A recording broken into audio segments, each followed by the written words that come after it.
ಮುಂಡಗೋಡ ಕ್ಷೇತ್ರದ ಮಾಜಿ ಶಾಸಕ ವಿಎಸ್ ಪಾಟೀಲ್ ಪುತ್ರ ಬಾಪು ಪಾಟೀಲ್ ಎಎಸ್ಐ ಬಾಲಕೃಷ್ಣ ಪಾಲೇಕರ್ ಎಂಬುವವರ ಮೇಲೆ ಹಲ್ಲೆ ನಡೆಸಿ ಅವಾಚ್ಯವಾಗಿ ನಿಂದಿಸಿದ ಪ್ರಕರಣದಲ್ಲಿ ಅರೆಸ್ಟ್ ಆಗಿದ್ದಾರೆ.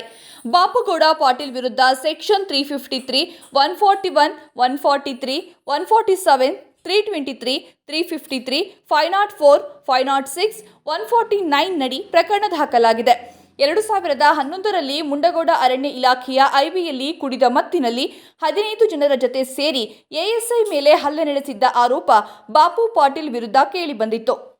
ಸಭೆಯಲ್ಲಿ ಬಾಪು ಪಾಟೀಲ್ ಹಾಗೂ ಆತನ 15 ಮಂದಿ ಸಹಚರರು ಎಎಸ್ಐ ಅವರನ್ನ ದೂಡಿ ಹಲ್ಲೆ ನಡೆಸಿದ್ದಲ್ಲದೆ ಅವಾಚ್ಯವಾಗಿ ನಿಂದಿಸಿದ್ದಾರೆ ಎಂದು ಕರ್ತವ್ಯಕ್ಕೆ ಅಡ್ಡಿ ಹಾಗೂ ಹಲ್ಲೆ ನಡೆಸಿದವರ ವಿಚಾರವಾಗಿ ಎಎಸ್ಐ ನ್ಯಾಯಾಲಯದ ಮೆಟ್ಟಿಲೇರಿದ್ರು.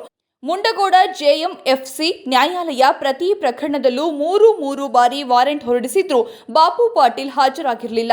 ಕಳೆದ 6 ತಿಂಗಳಿನಿಂದ ನ್ಯಾಯಾಲಯಕ್ಕೆ ಹಾಜರಾಗದೆ ಬೆಂಗಳೂರಿನಲ್ಲಿದ್ದ ಆರೋಪಿಯನ್ನ ವಶಕ್ಕೆ ಪಡೆದು ಪೊಲೀಸರು ರಾತ್ರಿ 10 ಗಂಟೆಗೆ ನ್ಯಾಯಾಧೀಶರ ಮುಂದೆ ಹಾಜರುಪಡಿಸಿದ್ದಾರೆ. ಮುಂಡಗೋಡ ಜೆಎಂಎಫ್ಸಿ ನ್ಯಾಯಾಲಯ ಆರೋಪಿ ಬಾಪು ಪಾಟೀಲ್ಗೆ ನ್ಯಾಯಾಂಗ ಬಂಧನ ನೀಡಿದೆ.